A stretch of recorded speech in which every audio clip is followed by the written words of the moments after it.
Another day, another basketball stories na naman ang pagkikwentuhan natin. At ngayon nga ang sinabi ni Luka Doncic sa Los Angeles Lakers at ang balitang pag-trade na ng Golden State Warriors kay Jonathan Kuminga. Bagamat man nga hindi naging maganda ang umpisa ng Lakers kahapon ay nakagawa pa rin sila ng adjustment sa second half at ang maganda pa dyan. Tama nga talaga sa LeBron James sa kanyang mga sinabi noon na fit talaga siya sa kahit anumang lineup ng Lakers ngayong season.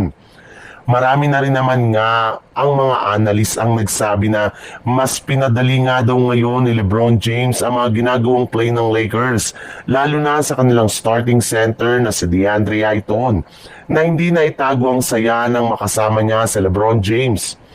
Mismong si Luka Doncic na rin naman nga ang umamin sa kanyang post-game interview na malaki nga daw talagang naitutulong ng presensya ni LeBron James sa kanilang lineup. Gamit nga ang mga napakataas na basketball IQ nito, ay mas madami nga silang option sa kanilang opensa na siyang dahilan bakit napaka-unpredictable ngayon ng Los Angeles Lakers. Bukod rin nga kay LeBron James, isa rin naman nga sa mga pinag-usapan sa panalo ng Lakers ngayong araw ay ang kanilang rookie si Ado Otero na nakagawa na naman ng dunk sa huling mga minuto laban sa Utah Jazz. Although pinapaglaro lamang nga siya ng Lakers sa garbage time, ay marami na nga ang mga nakakapansin na nag-i-improve na ang laro nito, especially ang depensa. Sadyang kailangan na lamang nga niya na maging agresibo, tumaas ang kanyang confidence at makakuha ng mas mataas na playing time.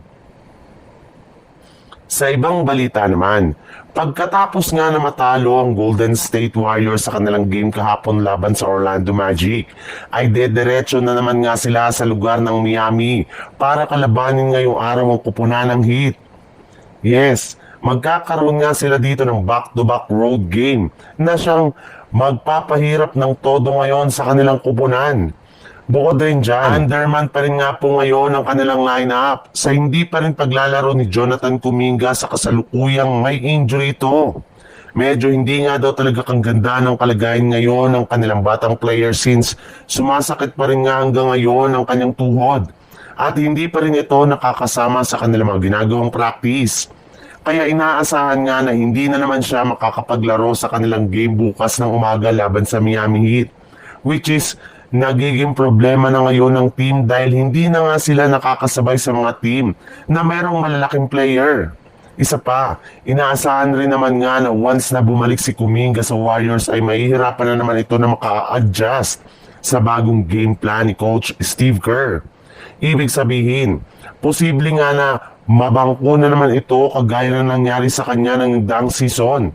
Kaya hindi nga malabo na i-trade na lamang niya siya ngayong season.